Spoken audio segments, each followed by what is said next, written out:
Welcome to Path of Exile 2. We'd like to start off by showing some of the gameplay of Act 3, one of the 6 acts in PoE 2's campaign. We're starting here in the jungle depths. Act 3 is set in the ruins of the Vaal civilization, which fell thousands of years ago. Jungle has taken over their former once great cities, and we'll be exploring it using one of our 6 new character classes, called the Monk.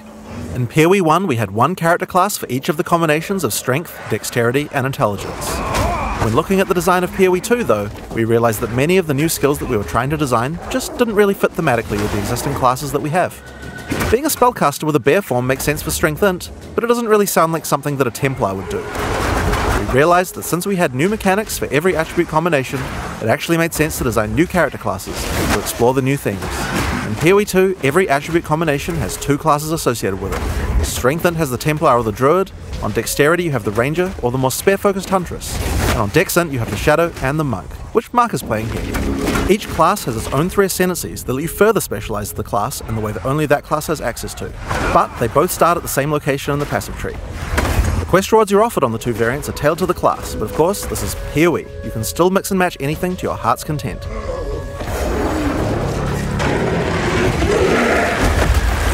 Looks like we've come across the boss for this area. In PoE 2, every area of the campaign contains a boss of at least this difficulty. That's over 100 bosses to fight as you make your way through the campaign, and they all have unique mechanics to learn.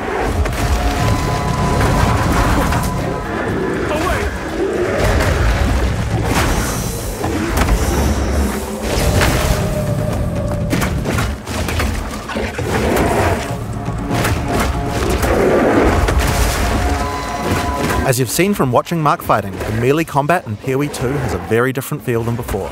We've done a lot of things to add mobility to combat. Practically every melee skill in PoE 2 has some kind of movement built into it. The Monk in particular is a melee fighter who specialises in mobility over brute strength.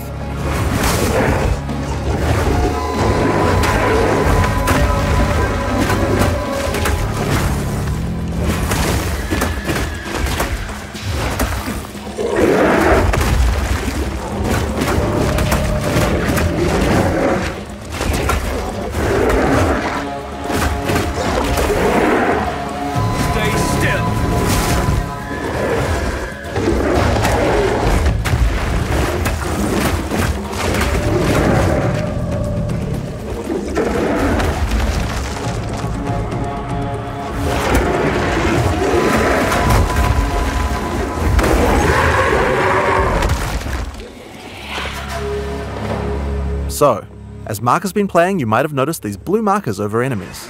Mark has a skill equipped called Killing Palm. Whenever an enemy has a blue indicator over it, it means that the monster has low enough life to cull with Killing Palm. Successfully executing the cull will give you a power charge. This is an important skill for the Monk, since many of his skills interact with power charges. One of the great things about the skill is that it has a built-in dash forward, which makes it much easier to target the skill at the right point when you need it. We've done a lot of work in PoE 2 to make using skills like this feel satisfying. If you're accidentally targeting slightly off the monster, the skill will automatically lock on to the cullable target, and will even do a small amount of pathfinding around obstacles. We really want to make sure that when you've got an opportunity to use the skill, nothing is going to get in your way. Once you have some power charges, you need some skills to power up. A great follow-up is Falling Thunder. Falling Thunder without a power charge just creates a relatively small lightning AoE in front of you. But do it with some power charges and it turns into a pack clearer with a large number of extra projectiles. One thing you'll notice here is that like almost every melee skill in PoE 2, Falling Thunder has a bit of extra movement built in just in case you need it. Using the skill within range and you'll do a flip in place, but use it at a larger range and your character will move forward while executing it, getting you into position without any time penalty.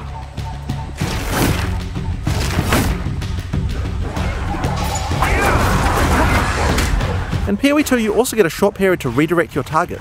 Notice how you can start the skill facing one way, then whip the mouse sideways to land the skill in a different direction? In order to get power charges, you're going to first need to get some lower life monsters into a cullable range. You've got a few options. If you want to charge right in, Whirling Assault is a good option. It doesn't do much damage per hit, but it covers a lot of ground. And notice how you can turn as you do it? Generally speaking, you never lose control of your character in PoE 2. If you make a turn at the right time, you can get a couple of extra hits in on the monsters, getting them into range of your cull. Follow up with a Killing Palm, then finish off the rest of the pack with your Falling Thunder.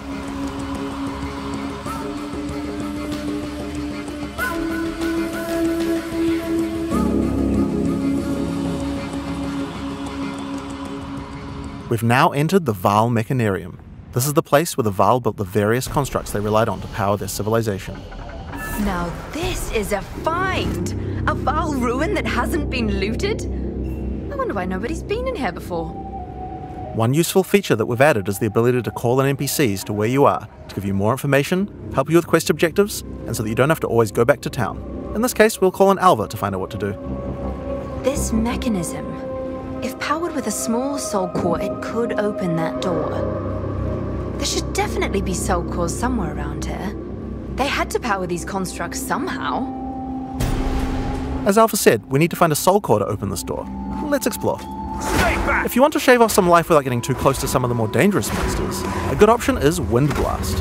Wind Blast also doesn't do too much damage, but it keeps the enemies back. The closer they are, the farther they're pushed back, so it's a great option for keeping smaller but high damage enemies at bay.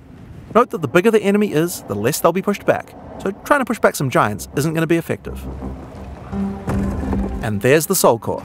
Let's get back to the door.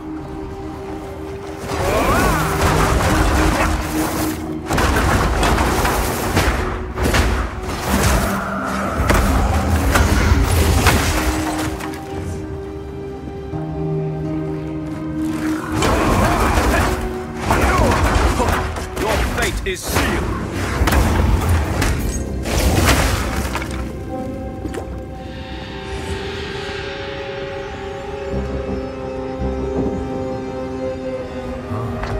Consider me impressed. I'll keep investigating in here. Bring me in if you find anything else. If you need to defeat tougher enemies, it might be time to break out some of the ice skills in the monk's arsenal. Glacial Cascade creates a wave of ice that moves slowly in front of the player. It's pretty ineffective against fast-moving monsters because most of the damage occurs right at the end of the wave, and so a lot of monsters will just walk right by it. But if you can find a way to make a monster stop at just the right place, it can be very effective. In order to do that, you probably want to freeze monsters. The monk has a few different tools to do this. A fairly simple option is to get right in the monster's face with Ice Strike. Ice Strike doesn't do too much damage on the first 2 hits, but attack 3 times in sequence and you can get off a combo that has a much higher chance to freeze. Get in there with that freeze, then roll back and finish the job with a Glacial Cascade. Now, remember how Glacial Cascade had that extra damaging spike at the end? If you've hit a frozen enemy with that spike, it shatters the ice on the enemy and does a devastating amount of damage. Oh yeah, I just casually mentioned rolling back before. Did I forget to mention that in PoE 2 we added a dodge roll to every character? Just press spacebar at any time to roll. There's no cooldown, no limitations. It even has a bit of built-in pathfinding so you don't get stuck on things. When you dodge roll, you're not invulnerable. If something hits you, you're going to feel it, but most things will not hit you. That's because while rolling, projectiles and melee strikes will always miss. You'll have to roll out of the way of a slam that has AoE, but anyone swinging a sword or throwing a fireball is going to miss. Now another really important function of the dodge roll is that it lets you cancel out of almost any skill at any time. This makes it so you don't feel like you're getting stuck doing a long animation when something is about to hit you. It really changes how skills with longer attack and cast times play, and it makes dodge roll feel like a very reliable way to avoid attacks. So, that's one way to get out of the way of damage, but the monk specializes in mobility, so it makes sense that he would have a few more. Wave of Frost is one of our new attacks with a retreat built right in. You move backwards and throw out a cold attack with a significant freeze. The great thing about this is it puts you at a good distance to follow up with Glacial Cascade and do a whole pile of damage. Hey look, another soul core.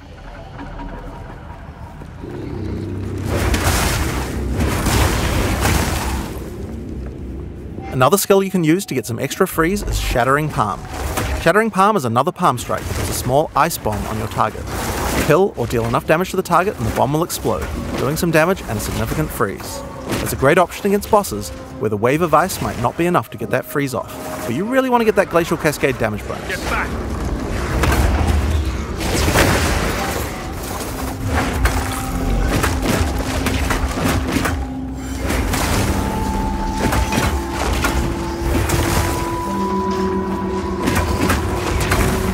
Face your demise.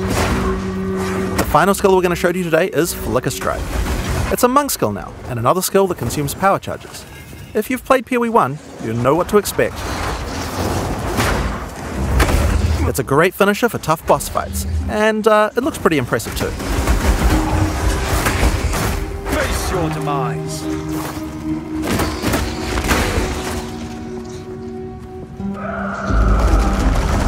Another door. I wonder what could be in there.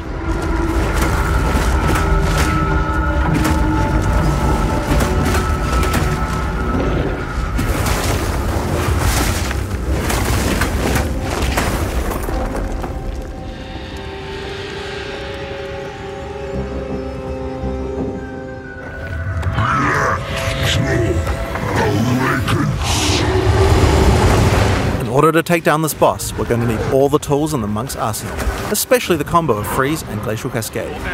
If you're a PoE 1 player, you might think that you can't really rely on Freeze because there's so many bosses that are immune to it, but in PoE 2 that's changing significantly. In PoE 1, Freeze is a binary mechanic. An attack freezes the target or it doesn't. What this basically means is that in PoE 1 we were forced to add freeze immunity to many bosses, because Freeze just trivialized them. Because of that, freezing was something you only really used while pack clearing, and not something you could rely on as a core part of your build for boss fight. In PoE 2 though, all crowd control mechanics now have internal meters that allow you to build up to a freeze or stun, or whatever other CC mechanic you might be using. It's a little bit like poise from games like Elden Ring, though the meters tend to be a lot smaller than those games. When you freeze an enemy, it increases the amount of freeze you need to do another freeze, but the increased difficulty bleeds away slowly.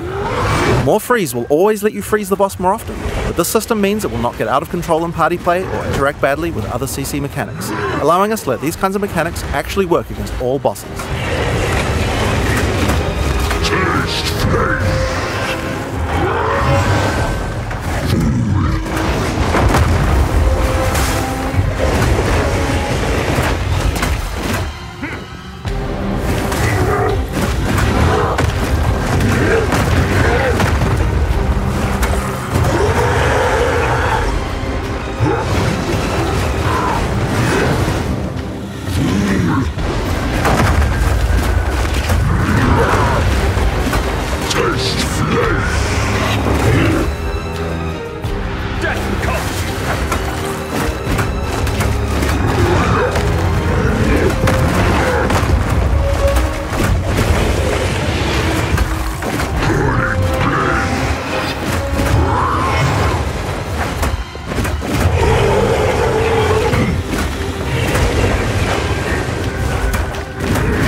Blackjaw has dropped a consumable quest item, the Flame Core.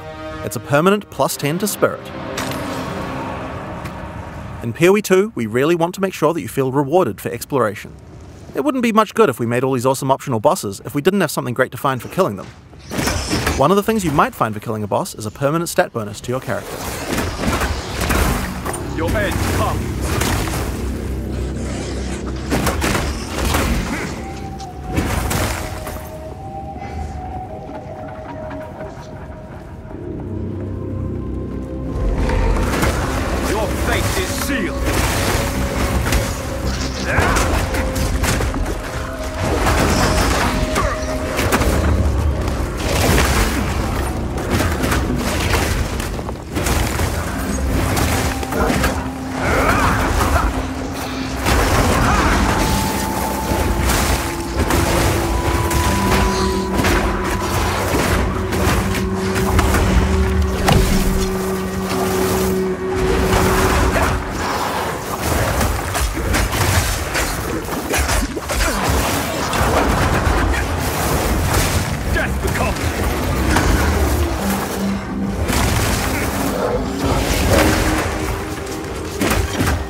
In order to help us with this next area, we're going to call in a sorceress. Mark's friend Octavian is going to send a friendvite, which we're going to accept, and then they can play together. The Sorceress is the new intelligence-focused character in PoE 2. While the Witch focuses more on occult magic and summoning, the Sorceress is themed around pure elemental destruction. Let's have a look at how she plays. All the vaunted technology of the Vaal, and look where it got them. Dead and buried. This is the largest soul core I've ever seen. With this, we could power the canal systems. But it isn't charged. There is still latent energy in this machinarium from its ancient operation. These lines in the stonework should lead to generators. You might need to find some more soul cores to spin them up, but everything looks to be in surprisingly decent condition. Maybe the golems have been maintaining it. In any case, it should still function. We'll have to remove that large core from the wall, of course, but that shouldn't be a problem. We have some skills here that you'll probably recognize if you've played PoE 1 before, but they feel a bit different to play now. Spark is great in these tight passages since it bounces around. We've added a Pierce support gem to really allow it to hit an entire room of targets. For a more single target focused skill, Arc is a good choice. It does more damage to the first target you hit.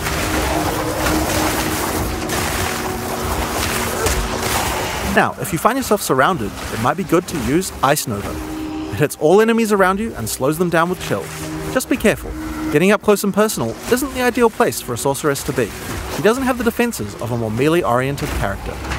If you want to help with the sorceress's weak melee defense though, you could use Arctic Armor. In PoE 2, Arctic Armor is a buff that builds up as you stand still. You can see the ice crystals forming around the character.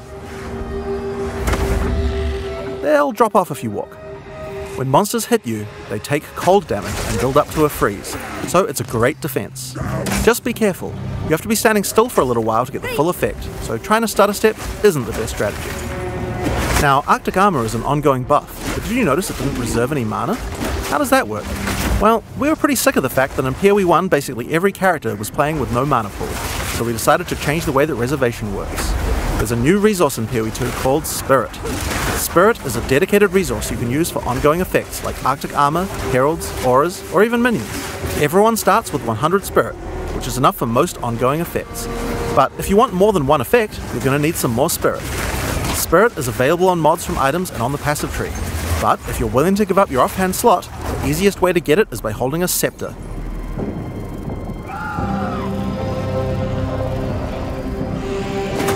Now, if you want to increase the cold damage you're dealing, you can use a Frost Bomb. It places a bomb on the ground that reduces the enemy's cold resistance while it's ticking down. It's a great opportunity to use some cold skills before it explodes. And speaking of cold skills, a great skill to use on monsters with the slower cold resistance is Comet. This is a new skill in PoE 2, and it hits pretty damn hard. It costs a lot of mana and has a really long cast time, but it's worth the wait. It does a devastating amount of damage. To help get you out of danger, your character moves back slightly as it casts. It's pretty hard to hit a fast-moving opponent, but it's great on tougher enemies that stand still, or even a larger pack if you're further away and can predict where they're going to move. Now, if you run out of mana casting too many of those, I guess in an emergency you could cast your free-to-cast Fireball. Where did that come from, you ask? Well, this is a great opportunity to explain the way we've changed caster weapons in PoE 2. Now in PoE 1, caster weapons had a default melee attack that nobody used, and because they had that, they also had a bunch of attack mods that would spawn in them that were useless to a caster. In PoE 2 we wanted to clean that up, so now each staff comes with a built-in free-to-cast spell. Just put it on and spam to your heart's content. Now this particular staff is the base type that you get right on the starting beach, and it's quite likely that you're going to outgrow it, so that's why we have a lot of staves with more utility-focused powers for casters to use. Here we have a crystal staff. It's got a pretty cool built-in spell called Unleash. Using it slams your staff on the ground, and will allow you to triple cast whatever you cast with your next spell. Now of course you're probably going to want to use that with something powerful, and Comet is a great option. You'll notice that Unleash is one of the few skills in PoE 2 with a cooldown. In general, we really try to avoid using cooldowns because we really hate the feeling that combat is just waiting to be able to use your next skill. But it does make sense for Unleash since it's free to cast, and it's something we want you to be using situationally anyway. Now, if you're facing something tough, you might want to try out Mana Tempest. Mana Tempest creates a circle of power in which your character literally hovers over the ground. While in the circle, your mana drains, but it powers up all of your spells. Lightning projectiles fork, beams chain further, and you'll also do a lot more damage.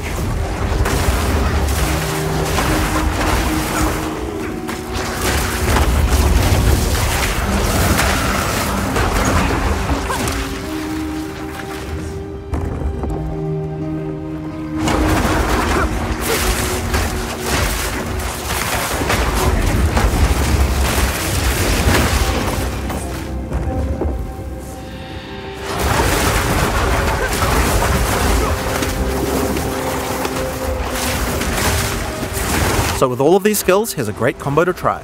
First, cast Frost Bomb to reduce the target's cold resistance. Then use Mana Tempest to increase your damage. Follow it with Unleash, and then triple cast the Comet to do a truly insane amount of damage.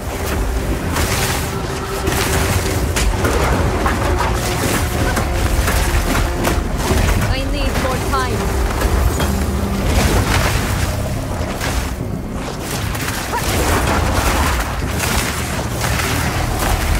This rare monster dropped an uncut gem. This is a good opportunity to talk about how skill gems drop in PoE 2. Instead of dropping specific gems, you can find uncut gems. Just right click on them and pick whatever skill you want.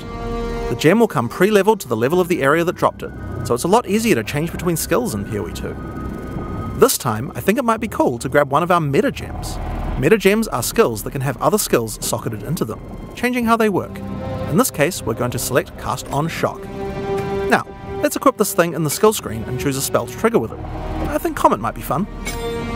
Because Cast on Shock reserves Spirit, we'll need to first disable our Arctic armor. We have to decide if we'd rather have the extra defense or the extra offense of the Cast on Shock using our Spirit. In PoE 2, trigger gems use a system of filling up cast time on each trigger. Basically, if a skill has a short cast time, then we'll trigger it really often. If it's got a long cast time, like this Comet here, it will take a lot longer to trigger. You can see up the top left that there's a counter that says how far it is until your next trigger. And there you are. Using Cast on Shock, we'll automatically cast Comet whenever we're using our lightning skills.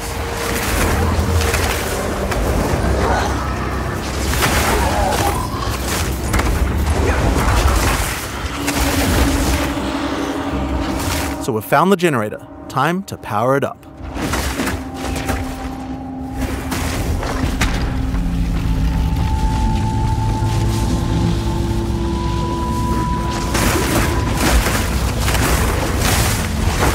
Power is restored to the Mechanarium, all the constructs are coming back to life. We'll need to fight them on the way back to the charged Soul Core. One thing that PoE 1 players might have noticed is that this character has both ice and lightning spells. That's pretty inefficient, isn't it? It's a big no-no for most builds, because any specialization into cold or lightning isn't going to affect the other element. And generic elemental damage increases are not going to be as powerful as focusing on a single element. Well, in PoE 2 we have another major new system to introduce to solve these kinds of problems, and it starts with Weapon Swap. Now in PoE 1, Weapon Swap isn't really used much for its originally intended use case. We imagined that people were going to be swapping in and out between different weapons to deal with whatever situation they were in. People just don't do that at all, and a large reason for that is because it's really awkward to do. In PoE 2 we wanted to solve that. The staff Octavian is using here has an ice mod on it that makes it great for when he's using his ice spells. We would also like to be able to make sure that the build works just as well for his lightning spells. If Octavian equips his previous staff in his second weapon set, you can see that it appears on the character's back. Now we're going to open up the skills screen. If Octavian opens up the skill options for his lightning skills, you can see here that you can choose which weapon sets are usable with each skill. First, we uncheck set 1 from being used by his lightning skills. Then we go through the cold skills and turn those off with his lightning weapon.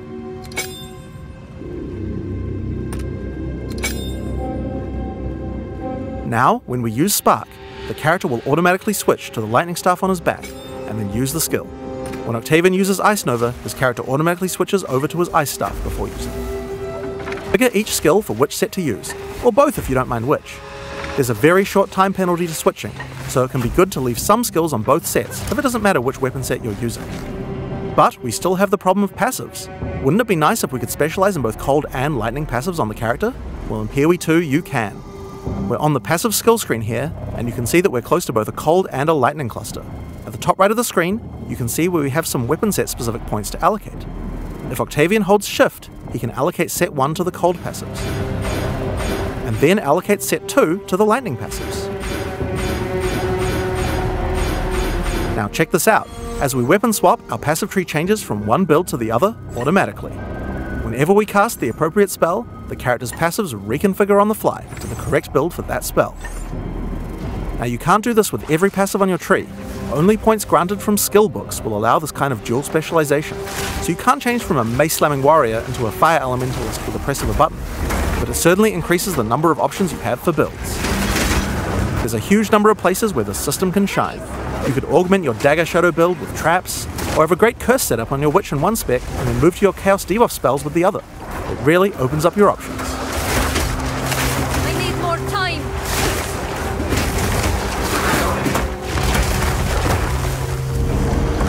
Another fun meta gem to try out is called Barrier Invocation. This works a little bit like the trigger gem I talked about before, but this one charges up as your energy shield is hit by monsters. I think we might like to put an Ice Nova in this one. The more energy shield you lose, the more charge builds up until the point where you're able to cast the skill you socketed instantly. Lose some energy shield, and then at just the right time invoke Ice Nova to cast all the stacked up versions in one cast. If you keep losing shield, you'll build up even more charge for even more casts, so it's a great defensive option in an emergency.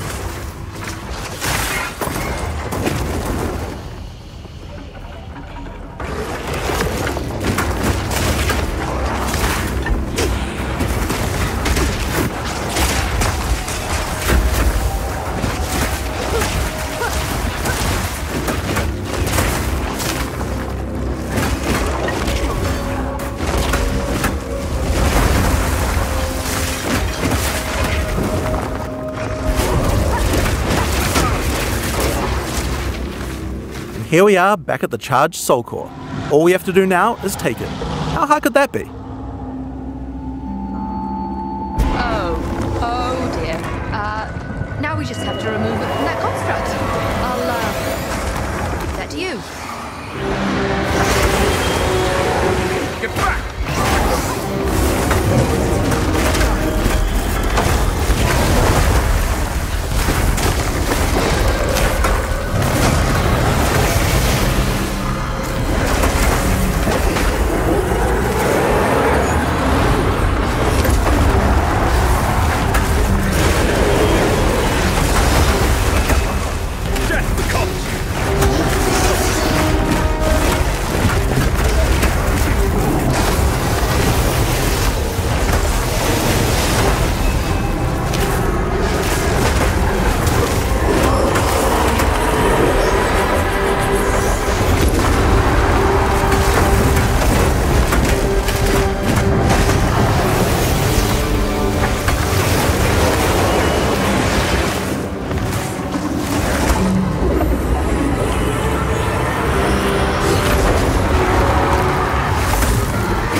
So that's Path of Exile 2.